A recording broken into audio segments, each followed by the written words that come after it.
बिस्मिल्लाहिर्रहमानिर्रहीम कि इमरान खान साहब का काफिला गुजरांवाला शहर में दाखिल हो चुका है और वो यहाँ पे आपकी तरफ किसी भी वक्त पहुँच जाएंगे 5 से 10 मिनट के अंदर। इमरान खान साहब वक्त पे यहाँ पे 4 बजे उन्होंने पहुँचना था, लेकिन उनके तैयारे में कोई फनी खराबी हुई जिसकी वजह से वापस वो इस्लामाबाद उन्हें लैंड करना पड़ा और अब वो बाय रोड यहाँ 5 से 10 मिनट में आपके पास इंशाल्लाह मौजूद होंगे। अल्हम्दुलिल्लाह पाकिस्तान तहरीक इंसाफ ये समझ बैठी है कि इन न्यूट्रल्स का मुकाबला उन माफिया का, इस इंपोर्टेड रजीम का, मिस्टर एक्स का, मिस्टर वाई का मुकाबला तो सिर्फ काला कोट कर सकता है। चीफ साहब, मैं खान साहब के साथ था इस्लामाबाद हाई कोर्ट, पूरी हेयरिंग सुनी, जस्टिस बाबर सत्तार साहब को भी पूरा सुना, दिल खोल के सुना, इज्जत से सुना। ऑनरेबल कोर्ट है, जो फैसला करेगी कबूल करेंगे, लेकिन बाबर सत्तार साहब हो या चीफ जस्टिस साहब हो, आपके दिए हुए बयानात, आपके निकले हुए लफ्ज, उन्होंने बताया था कंटेंट क्या होती है। अब हम एक्शन की बात करें तो कंटेंट लगाएंगे और आप क्या -1 की साजिश होने देंगे? ये लोग हर जगह फेल हुए, कभी सीता वाइट कहा, कभी करप्शन कहा, कभी तोशाखाना कहा। जब सब फेल हुआ तो कहते हैं कंटेंट पे डिस्क्वालीफाई करोगे। दोस्तों भाइयों, अगर इस मुल्क को बचाना है, ये अवाम नहीं, बुकला जब खड़े होंगे, क्योंकि आजादी का मतलब सिर्फ काले कोट को आता है, सिर्फ और सिर्फ गुलामी नामंजूर का मतलब काले कोट को आता है। खान साहब को भी पता है ये काला कोट ऐसी चीज है कि खान साहब भी चाहे इसको नहीं दबा सकते। कोई शख्स दुनिया में, कोई चीफ जस्टिस, कोई आर्मी चीफ, कोई प्राइम मिनिस्टर काले कोट को नहीं दबा सकता। वो किधर भी इमरान खान, तुम तो एक जिहाद कर रहे हो हमारे लिए, इनके बच्चों के लिए। ये लोग भाग के अपने बच्चों के पास गए, उसने अपना सब खत्म किया, कहते या मर जाऊंगा या जीतूंगा। और किससे जीतेगा? वो जंग पीडीएम से नहीं है, आप सबको पता है, मुझे पता है, बच्चे चप्पे औरत घर सबको पता है जंग किससे है। तो मिस्टर एक्स के बाप सब सुन लो, वकला बरादरी एक पेज पे है।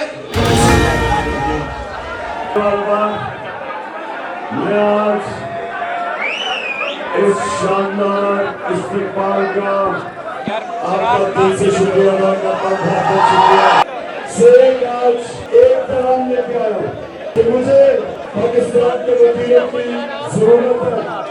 हकीकी आज़ादी हमारे मुल्क के ऊपर बड़े नामवर डाकू का कब्जा हुआ, बड़े चोर जरूरी साजिश के तहत मुल्क के ऊपर मुसल्लत किए गए।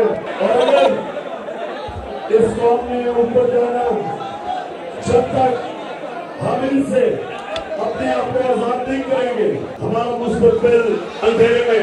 तो मैं आप सबके पास आया खास तौर पर ये कहने कि आपने मेरी टीम बनना है, ये आपका कप्तान हो।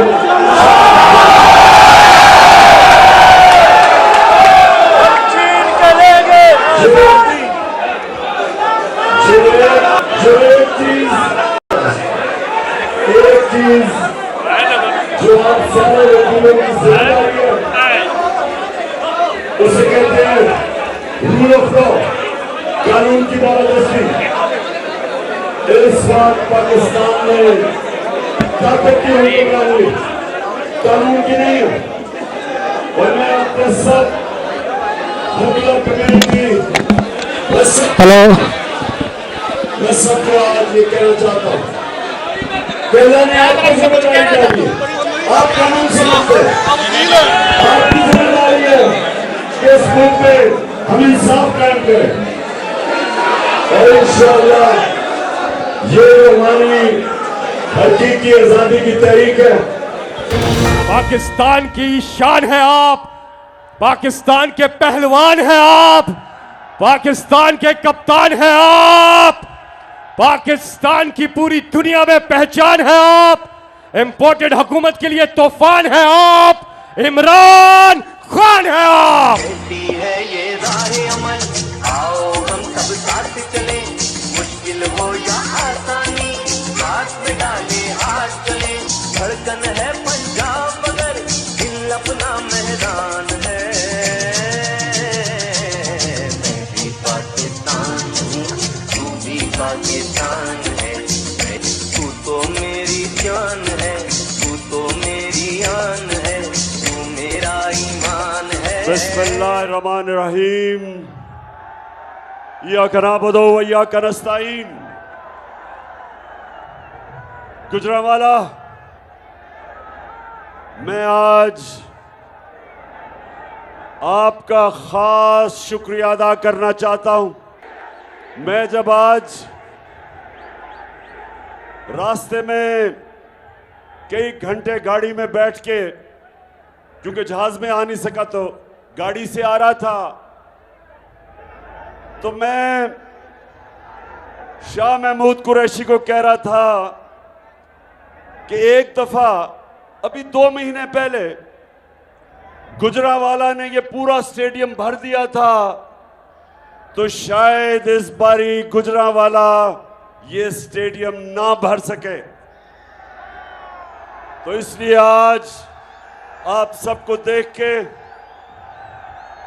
मैं आज खास आपको सलाम भी करता हूं, आपका शुक्रिया अदा करता हूं। गुजरांवाला, यहां मैं हर किस्म के लोग देख रहा हूं, नौजवान, ज्यादातर नौजवान, लेकिन जिस तादाद में ख्वातीन देख रहा हूं, मैं अल्लाह का खास तौर पर शुक्र अदा कर रहा हूं कि अल्लाह तूने मेरी कौम को जगा दिया, और जागी हुई कौम, शऊर वाली कौम, कौम जिसमें बेदारी आ जाती है, वो ही कौम अपनी हकीकी आजादी को छीनती है, और वही कौम जो हकीकी तौर पे आजाद होती है, वही कौम ऊपर जाती है, उसी कौम की परवाज ऊंची होती है।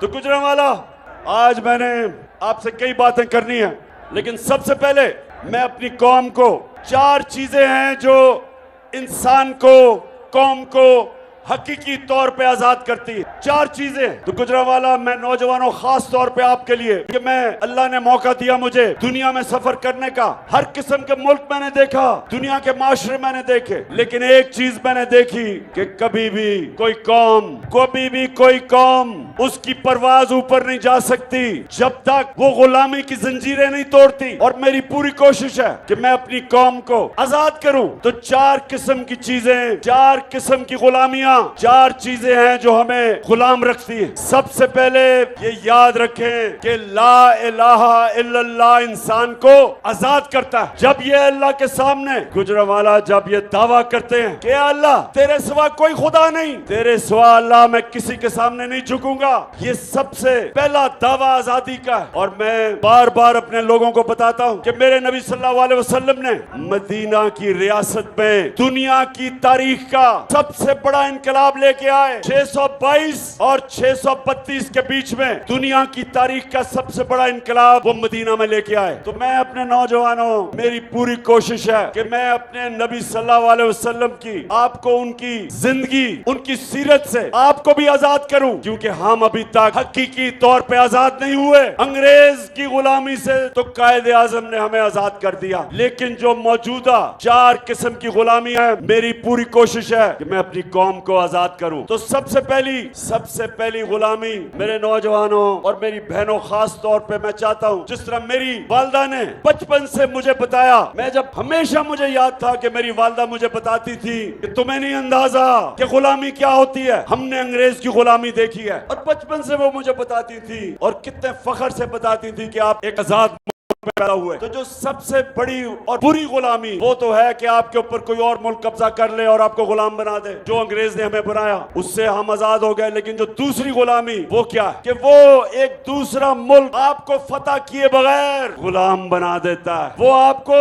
रिमोट कंट्रोल करता है। कहते हैं आप आजाद हैं, लेकिन हुक्म बाहर से सुनते हैं। बाहर के मुल्कों की गुलामी करनी मेरी नजर में उतनी बुरी गुलामी है जितना आपके ऊपर कोई फतह करके आपको गुलाम रखे। गुजरांवाला, गुजरांवाला, जो मुझे हटाया गया वो इसलिए कि मैं तैयार नहीं था कि किसी और मुल्क से डिक्टेशन लूं, किसी और मुल्क मुझे हुक्म करे कि जनाब आप रूस से सस्ता तेल नहीं खरीद सकते, हिंदुस्तान खरीद सकता है। वो भी हमारे साथ आजाद हुआ था। हिंदुस्तान अपने लोगों के लिए 40% कम कीमत पे तेल खरीद रहा है रूस से। लेकिन ये जो इंपोर्टेड हुकूमत है, हमने बात भी की थी रूस से, प्रेसिडेंट पुतिन से मेरी बात हुई, मैंने उसे बताया कि दुनिया में आलमी तेल की कीमत इतनी ऊंची है और ये जो जंग हो रही है यूक्रेन के साथ उससे और ऊपर चली जाएगी। तो हमारे तो 10 करोड़ लोग हैं, 5 करोड़ गुर्बत की लकीर से नीचे, और 5 करोड़ ऐसे लोग जब कीमतें ऊपर जाती हैं वो भी नीचे चले जाते हैं गुर्बत के, 2 वक्त की रोटी नहीं खा सकते। तो हमें सस्ता तेल चाहिए। और दूसरा गंदम, जो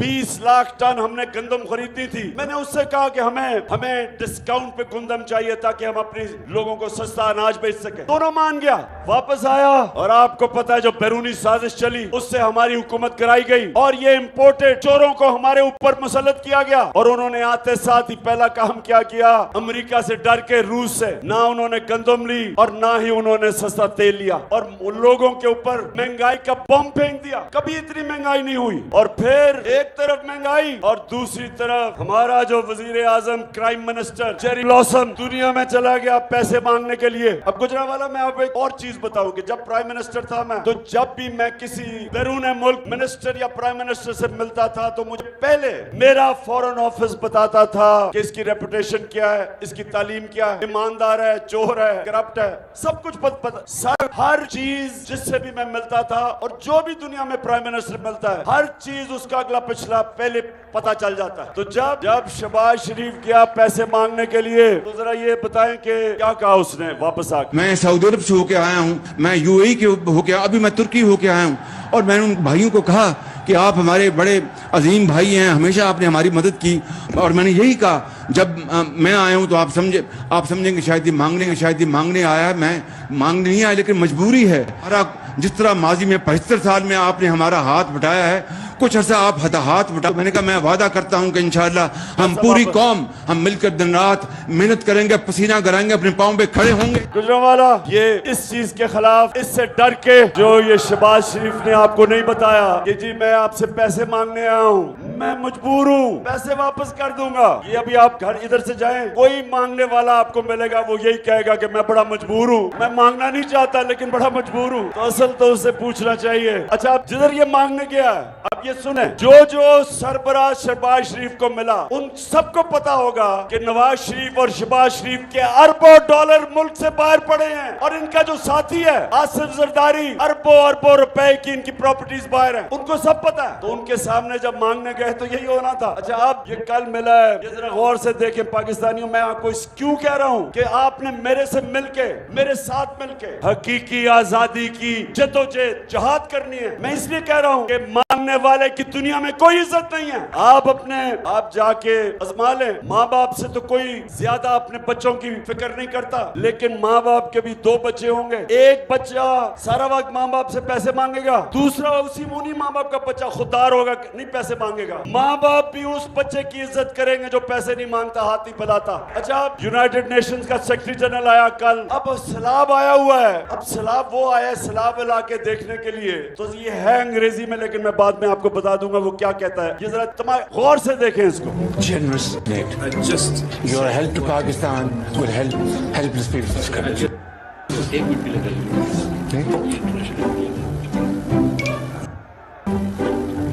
Well, I told you that great human being, Sikh General,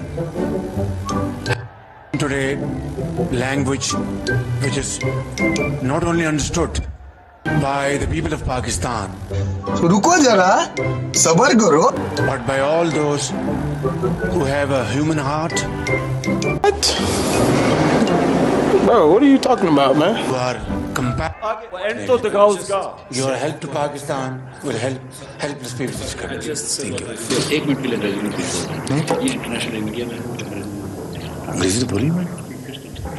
Well, I told you that this great human being, Sikh General, has spoken today language which is not only understood by the people of Pakistan, but by all those who have a human heart, who are compassionate, human heart who have empathy, यानी कि and who inhuman heart भी who होता are है. generous, speaking from the core of the heart. And I am deeply touched by his message today, statement today. This is my first meeting with him, but after having met him, it seems that we have been together for many years. Thank you very much, General Secretary. And I assure you, whatever support we get from your institution and through your institution, I give you my word of honor, along with all these ladies and gentlemen sitting on this table, ministers, general officers, government officials, ladies and gentlemen, that every penny we get from you or from wherever, we will spend it most transparently and in the interest of the suffering humanity. सुने आप ये सुने जरा, ये मैं इसलिए आपको ये दिखाया है, थोड़ा सा लंबा था, छोटा करना चाहिए था. यूनाइटेड नेशंस के सेक्रेटरी जनरल को कह रहे कि जी जो भी आप पैसा देंगे हमें, वो आया सैलाब देखने के लिए, उससे पैसे मांगने शुरू हो गए.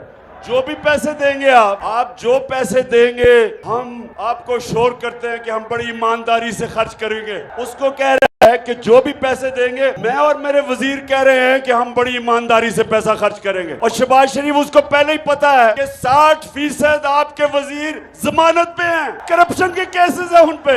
उसको ये पता है कि तुम और तुम्हारे बेटों को 16 अरब रुपए का आपने FIA का केस है कि पाकिस्तानी अवाम पे डाका मारा है. उसको कह रहे हैं कि फिक्र ना करो, आप जो पैसे देंगे हम बड़ी ईमानदारी से खर्च करेंगे. मैं ये आपको इसलिए दिखा रहा हूं मेरे पाकिस्तानियों, ये कभी इस तरह के लोग होंगे आपके मुल्क के ऊपर बैठे होंगे, अपना पैसा चोरी करके मुल्क से बाहर, और दूसरों से भीख मांग रहे हैं कि जी हमें पैसा चाहिए. कभी हरे पासपोर्ट की कभी इज्जत नहीं होगी. 22 करोड़ लोग ऐसे दुनिया बाहर देखेगी जैसे हम बेकारी हैं, और ये कंट्रोल करेंगे हमें. वो जो हुक्म करेंगे जिनसे ये पैसे मांगते हैं, वो कोई ऐसा पैसा नहीं देता जब तक वो आपसे, जिस तरह हमने 80,000 पाकिस्तानियों की जानें कुर्बान की अमेरिका की जंग लड़के, जंग अमेरिका की, उनके 3,000 से भी कम लोग मरे 9/11 में, 9/11 में 80,000 पाकिस्तानी उनकी जंग लड़ते हुए मर गए. इसलिए इस तरह के हुक्मरान जो बाहर से प्रेशर आता है उनके सामने लेट जाते हैं और अपने लोगों का खून चूसते हैं और पैसा चोरी करके मुल्क से बाहर बड़े बड़े वहां महल्लात में रहते हैं. और इनको, इस तरह के लोगों को हमारे ऊपर मुसल्लत इसलिए किया गया कि इनके क्योंकि पैसे बाहर पड़े हैं, जो इनको बाहर से हुक्म मिलेगा वो ये करेंगे. वो आपकी बेहतरी नहीं सोचेंगे कि रूस से हम सस्ता तेल लेके अपनी कौम को सस्ता पेट्रोल और डीजल दे. वो ये देखेंगे कि पैसे मेरे बाहर पड़े हैं, जब चाहेंगे जब्त कर सकते हैं. इसलिए जो वो वहां का हुक्म आता है उनसे एड भी लेंगे और अपने कौम को इस्तेमाल होने देंगे. और यही वजह है कि पाकिस्तान अपने पैर पे नहीं खड़ा हो सका. हमें अपने मुल्क में इस्लाहत की जरूरत थी. हमें अपने मुल्क में अपने लोगों पे पैसा खर्च करना था. हमें अपने तालीमी निजाम ठीक करना था, लोगों की सेहत उसको देखना था. हमने अपने मुल्क में एक ऐसा इंसाफ का निजाम पैदा करना था ताकि सरमायाकारी हो, ताकि इन्वेस्टमेंट आए, ताकि नौकरियां मिले, खुशहाली आए. लेकिन उसके बजाय बाहर से भीख मांगो, अपने लोगों को लूटो और दूसरों की गुलामी करो. दूसरी गुलामी है गुर्बत की गुलामी. गुर्बत की वजह से लोग गुलाम हो जाते हैं. जहालत, अपने लोगों को तालीम ना दें, छोटे से लोगों, थोड़े से लोगों को इंग्लिश मीडियम, अच्छी नौकरियां थोड़े से लोगों की, और बाकी अवाम के लिए उर्दू मीडियम, वो पढ़ के भी बेरोजगार, फिर दीनी मदरसे, वो अलहदा तालीम. पहली दफा हमारे दौर में हमने एक पाकिस्तान में एक निसाब लाने की कोशिश की कि सारे लोगों के लिए मौके हों, सब ऊपर जा सके, और वो तब होंगे जब एक निसाब होगा. और अब तक पहली दफा किसी हुकूमत ने कोशिश की. दूसरी चीज, हमने एहसास प्रोग्राम लेके आए. हम पहली दफा पाकिस्तान की तारीख में हेल्थ कार्ड लेके आए, हेल्थ इंश्योरेंस, 10 लाख रुपया हर खानदान के लिए कि किसी भी अस्पताल में जाके इलाज करवा सकते थे. और ये हमारी कोशिश थी कि जो मदीना की रियासत में मेरे नबी सल्लल्लाहु अलैहि वसल्लम ने लोगों को आजाद किया था, उन्होंने पहली फलाई रियासत बनाई थी. उन्होंने रियासत ने जिम्मेदारी ली थी अपने कमजोर तबके की. आज यूरोप जाएं तो यूरोप में आज आपको फलाई रियासत मिलेगी. मुसलमान दुनिया में बहुत कम है, जबकि दुनिया की तारीख में पहली दफा मदीना की रियासत बनी थी फलाई. तीसरी चीज ज़हनी आजादी, अंदरूनी आजादी. ये 4 किस्म की नौजवानों याद रखें. कभी कोई इंसान बड़ा इंसान नहीं बन सकता जब तक वो आजाद नहीं होता. जिसको इलामा इकबाल ने कहा कि इकबाल का शाहीन होता ही है जो आजाद होता है, तभी वो ऊपर जाता है, तभी उसकी परवाज बाकियों से ऊपर होती है. क्योंकि जंजीरें तोड़ रहता है और जंजीरें टूटती है ला इलाहा इल्लल्लाह से। वो आजाद करता है इंसान को। इसलिए मदीना की रियासत में वो अरब जिनकी कोई हैसियत नहीं थी, मेरे नबी सल्लल्लाहु अलैहि वसल्लम ने उनको आजाद करके, दुनिया की तारीख शाहिद है कि इतना बड़ा इनकलाब आया और उन्होंने चंद सालों में दुनिया की इमामत की। कुरान में अल्लाह कहता है कि मैं कभी किसी कौम की हालत नहीं बदलता जब तक वो कौम खुद अपनी हालत बदलने की कोशिश ना करे। तो अंदरूनी हालत मेरे नबी सल्लल्लाहु अलैहि वसल्लम ने इंसानों को कैसे आजाद किया? उन्होंने सबसे पहले खौफ का बुत तोड़ा। ये खौफ का बुत एक बड़े इंसान को छोटा इंसान बना देता है। आज तक मैं कोई किसी खिलाड़ी को नहीं मिला, मैं 20 साल जो भी खिलाड़ी ने बड़ा ऊपर गया उसने सबसे पहले अपने खौफ के ऊपर काबू पाया। जो खिलाड़ी हारने से डरता था, जो बैट्समैन गेंद लगने से डरता था, जो बॉलर फेंटा खाने से डरता था, यानी कि जब मार पड़ती थी वो कभी ऊपर नहीं जाते थे। जो दुनिया में सबसे पहला आदमी जिसने सबसे ऊंचा पहाड़ माउंट एवरेस्ट पे चढ़ा था, उसको पता था कि उससे पहले जिसने भी कोशिश की उस ऊंचे पहाड़ चढ़ने की, या वो मर गया था या वो फेल हो गया था। तो उसने पहले अपना खौफ के ऊपर काबू पाया और फिर उसने सारी दुनिया याद रखेगी कि पहला आदमी सबसे ऊंचे पहाड़ पे गया। ये जो आजाद किया मेरे नबी ने, खौफ का बुत तोड़ा ला इलाहा इल्लल्लाह से, वही लोग थे जिनकी हैसियत नहीं थी, उनकी परवाज शुरू हो गई। फिर जो पैसे का बुत है, लालच, हवस, ये भी बहुत बड़ा बुत है। इंसान पैसा और पैसा बनाते बनाते तबाह हो जाता है। जो पैसा है, सब मेरे नौजवानों आज मेरी बात याद रख लेना, बड़े मैंने लोगों को देखा कि पैसे के पीछे भाग के अपनी जिंदगियां तबाह की। बड़ा पैसा कईयों ने बना के अपने बच्चों के लिए छोड़ा, उस पैसे ने बच्चों को तबाह कर। पैसे से याद रखें कि कभी पैसे से इस्तेमाल ना हो, पैसे को इस्तेमाल करना सीखे, इस्तेमाल ना हो पैसे से, ये भी बड़ा बुत है। तो जब एक इंसान आजाद हो गया, जब उसकी सोच बड़ी हो गई, रहमतुल लिल आलमीन ने उस सोच आलमी सोच कर दी, अपने छोटे छोटे मसलों से आजाद हो गए, वो दुनिया के लीडर्स बने। और फिर आखिरी बुत, आखिरी खौफ, आखिरी गुलामी, वो है जुल्म के बुत की। जुल्म के बुत से आजाद होना। पाकिस्तानियों, जब तक एक माशरे में इंसाफ नहीं आता, जब तक कानून की बालादस्ती नहीं होती, जब तक एक माशरे के अंदर कानून की हुक्मरानी यानी कि ताकतवर और कमजोर के लिए इंसाफ का कानून नहीं बनता, जिसको रूल ऑफ लॉ कहते हैं, कोई माशरा तरक्की नहीं कर सकता। मैंने सारी दुनिया में ऐसे मुल्क देखे, हर वसाइल के बावजूद गुर्बत में डूबे हुए हैं, क्योंकि वहां इंसाफ नहीं। जब मेरे नबी सल्लल्लाहु अलैहि वसल्लम ने कहा कि तुम्हारे से पहले बड़ी कौमें तबाह हुई, जिधर ताकतवर के लिए एक कानून, ताकतवर चोरी करे तो उसको एनआरओ और छोटे चोर को जेल में डालना, क्योंकि असल कौम ताकतवर डाकुओं से तबाह होती है, छोटे चोर से नहीं तबाह होती। साइकिल चोर, मोटरसाइकिल, गाय चोर, भैंस चोर, ये मुल्क तबाह नहीं करते, लोगों को तंग होते। लेकिन जब उस मुल्क का वजीर आजम, उसके वजीर, जब वो पैसा चोरी करते हैं, मुल्क तबाह हो जाता। तो जो इंसाफ, असल में ये है इंसाफ की जंग। पाकिस्तानियों, आपको जो भी मैं कहने लगा हूँ, इसके बाद जो मैं आपको तैयार करने लगा हूँ, मैं इसके लिए तैयार करने लगा हूँ और मैं अभी अपना लाएमल देने लगा हूं कि हमने करना क्या। ये जो इम्पोर्टेड हुकूमत है, जब से ये इक्तदार में आए, इनकी ये कोशिश थी कि ये तहरीक इंसाफ को खत्म करें और अब हम हमेशा के लिए ऊपर बैठ जाएंगे और हमारे बाद हमारे बच्चे, सारों ने अपने बच्चे तैयार किए हुए बारियों के लिए। जिस तरह हम भेड़ बकरियां हैं, एक जाएगा तो बच्चा आ जाएगा, और बच्चे भी फिटे हुए बच्चे चोरी के पैसे के ऊपर। तो मैंने पहले इन्होंने समझा कि लोग तो मिठाइयां बांटेंगे, पाकिस्तानी कौम सड़कों पे आ गई। कभी इस तरह पब्लिक किसी गवर्नमेंट के जाने के बाद इस मुल्क की तारीख में कभी अवाम ऐसे सड़कों पर नहीं निकली। उसके बाद इन्होंने हमारे ऊपर तशद्दुद किया। 25 मई को हमारे ऊपर केसेस किए, हजारों लोगों को जेलों में डाला। पुरअमन एहतजाज के ऊपर इन्होंने टीयर गैस शेलिंग की। औरतें बच्चे थे, समझा कि ये डर जाएंगे, कहा जी ये तो मम्मी डैडी हैं, ये तो वो लोग हैं जो कि किसी किस्म का प्रेशर बर्दाश्त नहीं करेंगे तो हाथ खड़े कर देंगे। वो भी ना हुआ। फिर लोग निकला है हर जलसे में, जिस तरह आज आप आए, 6 महीने से मैं जलसे कर रहा हूँ और एक से एक बड़ा जलसा हो रहा है और कौम निकल रही है। बेदार कौम समझ गई, शऊर है कौम में। फिर इन्होंने इलेक्शन करवाया। 17 जुलाई को पाकिस्तान पंजाब में 20 बाय इलेक्शन हुए। इलेक्शन कमीशन अपने साथ, इनके साथ एक बददियानतदार इलेक्शन कमीशन ने मिलकर पूरी कोशिश की इनको जिताने की। इंतजामिया तब इनके साथ थी, मिस्टर एक्स ने पूरी मदद की, सबके बावजूद हार गए, इलेक्शन हार गए। उसके बाद ये क्या कर रहे हैं, अब इनकी कोशिश है किसी तरह इमरान खान को मैच से डिस्क्वालीफाई किया जाए कि खेले ही ना, इसको किसी तरह नाअहल किया जाए, इसके ऊपर केसेस करो। हर किस्म के मेरे ऊपर केसेस किए, तौहीने मजहब का केस कर दिया।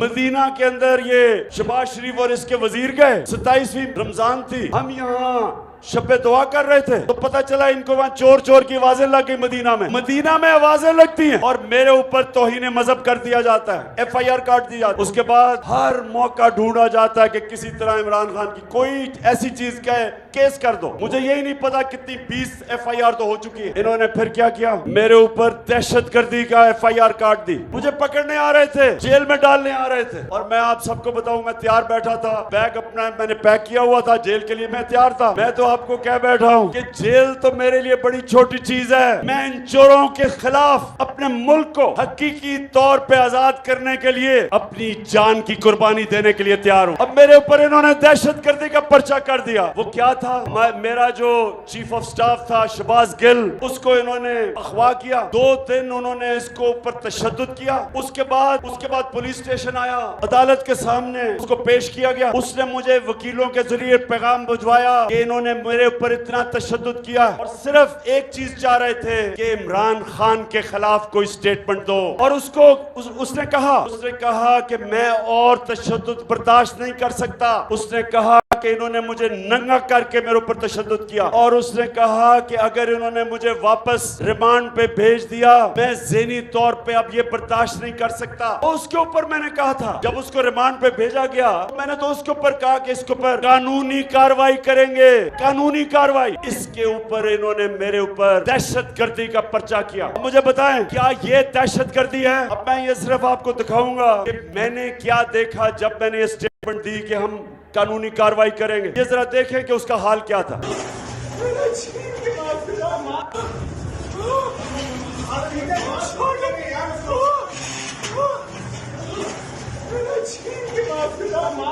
शहबाज गिल, आप ये बताएं कि ये जरा बताएं ये जिनसी तशद्दुद या जो सेक्सुअल असॉल्ट है किसने किया? ये बिल्कुल दुरुस्त है। मेरे टेस्टिस पे और मेरे पीनस पे बिजली के करंट लगाए गए, वो मैं जिनसी तशद्दुद की बात कर रहा था। मेरे टेस्टिस और पीनस के ऊपर इलेक्ट्रिक करंट लगाया गया और वो तशद्दुद किया गया ताकि मैं कोई भी स्टेटमेंट दूं किसी के खिलाफ। बस ये मैं आपको ये जरा गौर से इसलिए मैंने आपको यह दिखाया, मैंने आपको इसलिए दिखाया कि ये कोई दहशतगर्द नहीं था, ये कोई कातिल नहीं था, ये एक असिस्टेंट प्रोफेसर है अमेरिकी यूनिवर्सिटी के अंदर, उससे ये किया गया। इसके ऊपर मैंने रिएक्ट किया था। मैं जो मेरे ऊपर तौहीन अदालत का केस है उसके ऊपर तो मैं बात नहीं करूंगा क्योंकि वो सब जुडिस है, लेकिन मैं सिर्फ ये जो मेरे ऊपर दहशतगर्दी का इन्होंने पर्चा किया है उसके ऊपर ये बताना चाहता था क्या वजह थी कि मैंने कहा कि मैं लीगल लूंगा। इस वजह से मैंने जब इसके ये हाल देखा, पैगाम मुझे भेज रहा है कि किस तरह का तशद्दुद किया, जिनसी तशद्दुद किया, तो उसके बाद मैं क्या कहता? मेरा वो चीफ ऑफ स्टाफ था, क्या मैं रिएक्ट ना करता? आप मुझे बताएं मैं रिएक्ट करता या ना करता? गुजरावाला, मैं ये जरूर कहना चाहता हूँ कि जो इस्लामाबाद हाई कोर्ट है, मैं आज इसलिए नहीं कह रहा कि मेरा केस लगा हुआ है, मैं जब हुकूमत में भी था मैं अब भी ये कहता हूँ कि जो अथर बिनल्ला का जो हाई कोर्ट है इस्लामाबाद का, इसने बड़े जबरदस्त फैसले किए हैं। मैं कई दफा इन तारीफ किया, इन्होंने स्टैंड लिए हैं ऐसे, और मैं कभी जो भी ये फैसला करेंगे मैं कबूल करूंगा। उन्होंने मुझे बात करने की इजाजत नहीं दी, अगर बोलने देते तो मैं शायद कुछ बता ही देता कि इस माहौल में मैंने किया। बहरहाल वो केस अभी चलेगा। अब गुजरावाला, अब जरा मेरी बात अपने गौर से सुननी क्योंकि मैं अब आपको वो एक्शन के ऊपर आ रहा हूँ। गुजरावाला, हमारी हुकूमत जब हटाई तो पाकिस्तान की 17 साल के बाद हमारी जो मुल्क तरक्की कर रहा था, जो हमारी दौलत में इजाफा हो रहा था, जिसको ग्रोथ रेट कहते हैं, 17 साल में वो सबसे बेहतरीन परफॉर्मेंस दिया हमारे तीसरे और चौथे साल। हम 5.6% पे ऊपर जा रहे थे तीसरे साल, और चौथे साल 6% पे ऊपर जा रहे थे। हमारे मुल्क में जो हमारी एक्सपोर्ट्स थी, पाकिस्तान की तारीख की सबसे ज्यादा एक्सपोर्ट्स थी, यानी डॉलर, हम जो चीजें बेच रहे, सबसे ज्यादा डॉलर पाकिस्तान में आ रहा था एक्सपोर्ट से। और दूसरा, जो बैरूनी मुल्क पाकिस्तानी थे उन्होंने हमारे पे एतमाद किया। पाकिस्तान की तारीख में सबसे ज्यादा उनका डॉलर आ रहा था, रेमिटेंसेस आ रही थी, सबसे ज्यादा टैक्स कलेक्शन थी। हमने सबसे ज्यादा पाकिस्तान की तारीख में आमदनी हमारी थी, टैक्स कलेक्शन थी। हमारी 4 जो बड़ी बड़ी फसलें थी, हमारे 2 साल में रिकॉर्ड पैदावार। और ये इमरान खान नहीं कह रहा, ये जो इस हुकूमत ने, जो इकोनॉमिक सर्वे ऑफ पाकिस्तान, जो ये हुकूमत माइशत के ऊपर जो एक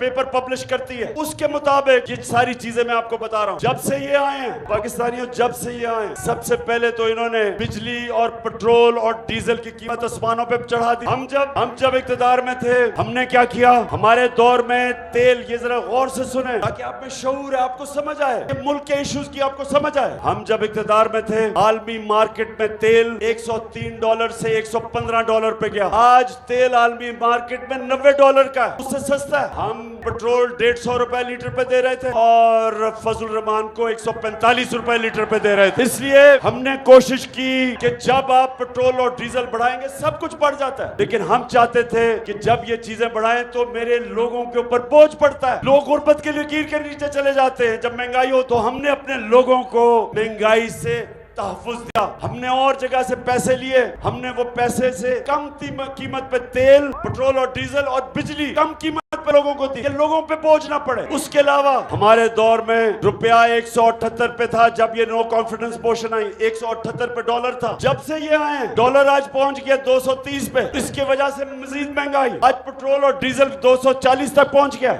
आज बिजली जो हमारे दौर में 18 रुपए यूनिट थी, आज वो 36 रुपए यूनिट कहते हैं। टैक्सेस मिला के 55 रुपए यूनिट पे बिजली मिल रही है, 3 गुना ज्यादा। सवाल ये है कौन सी क़यामत आई थी कि इतनी महंगाई हो गई? क्या हुआ था कि इतनी चीजें महंगी कर दी? जब इन्होंने सारी कैंपेन 3.5 साल हमारे खिलाफ सिर्फ एक चीज पे की, महंगाई, सारा वक्त महंगाई का शोर। और मैं आज वो मीडिया हाउसेस, वो सहाफी, वो लिफाफे वाले, मैं सबसे पूछता हूँ कि आज आपको क्यों नहीं महंगाई नजर आ रही? आज क्यों नहीं आप लोगों के पास जाके पूछ रहे कि जी बिजली का बिल आप दे सकते हैं, या आप क्यों नहीं पूछ रहे? आटा हमारे जमाने में 50 रुपए किलो था, आज तकरीबन 100 रुपए पे पहुंच गया किलो, दुगना हो गया आटा। तो 4 महीने में कौन सी इतनी बड़ी क़यामत आई कि कीमतें आसमानों पे चली गई और मायशत तेजी से नीचे जा रही? IMF आज ये कहता है कि पाकिस्तान में अभी बिजली की कीमत मजीद और बढ़ेगी। IMF कह रहे हैं कि मायशत सुकड़ती जा रही है, जो हमारे जमाने में बढ़ रही वो कम होती जा रही है। IMF कह रहे हैं कि पाकिस्तान श्रीलंका की तरफ जा रहा है, सड़कों पे इंतशार होने जा रहा है। ये मैं नहीं कह रहा, IMF कह रही है, क्योंकि बेरोजगारी बढ़ रही है।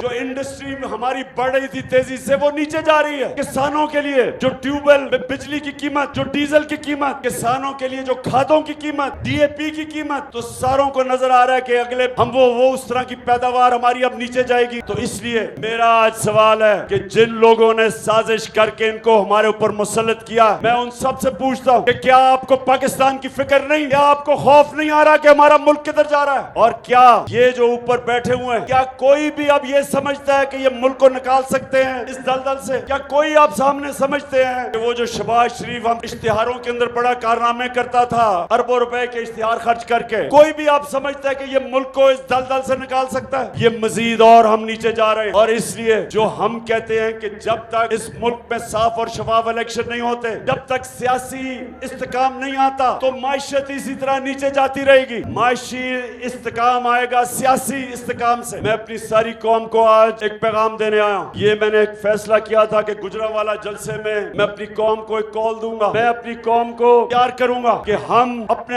आप को इनसे हकीकी तौर पे आजाद करें। और कौम तब आजाद करेगी जब कौम अपनी आजादी छीनेगी। और जो मैं अब देख रहा हूँ, मैंने ये फैसला किया कि मैं अपनी सारी डिस्ट्रिक्ट की तंजीमों को, सारों को मैंने खत लिखा है कि तैयार हो जाओ, अपनी डिस्ट्रिक्ट में लोगों को मोबिलाइज करो और इंतजार करो कि जब मैं कॉल दूंगा। और जब मैं कॉल दूंगा सबने तैयार होना है, सारे पाकिस्तान ने तैयार होना है। मैं जो चाहता हूँ कि मेरी नौजवान, मेरी ISF यानी स्टूडेंट, मेरी ख्वातीन, मैं चाहता हूँ सारे, मेरी तंजीमें सब तैयारी करें। और आप तैयारी करें कि मैंने अब आपको कॉल देनी है और कभी भी मैं दे सकता हूँ। मैं अपनी तैयारी कर रहा हूँ और मैं इस नतीजे पे आ गया हूँ कि सारा जो मैंने 5 महीने में देखा, मेरी पूरी कौम तैयार बैठी। लोग तैयार हैं, लोग तैयार हैं कि अगर साफ और शफाफ इलेक्शन ये नहीं करवाएंगे तो लोग तैयार हैं पाकिस्तान की सड़कों पे आके पुरअमन एहतजाज करके यहाँ जबरदस्ती इलेक्शन करवाएंगे। क्योंकि हमें नजर आ रहा है कि इलेक्शन से भाग रहे हैं। आपको पता है बाय इलेक्शन कैंसिल कर दिए, 2 दिन पहले इलेक्शन कैंसिल कर दिए, क्योंकि इनको खबर आ गई थी कि जिस तरह ये पहले हारे हैं उससे भी बुरी तरह हारेंगे, इसलिए ये इलेक्शन से भाग रहे हैं। और इसलिए हमने इनको इलेक्शन पे लेके आना है। मैं अपनी सारी आज पार्टी को तैयार कर रहा हूँ, सारी मेरी पार्टी तैयार हो जाओ। ये जो अब मेरी कॉल हो, ये इंशाल्लाह पाकिस्तान को, ये मेरे पाकिस्तानियों को, मैंने जो देख लिया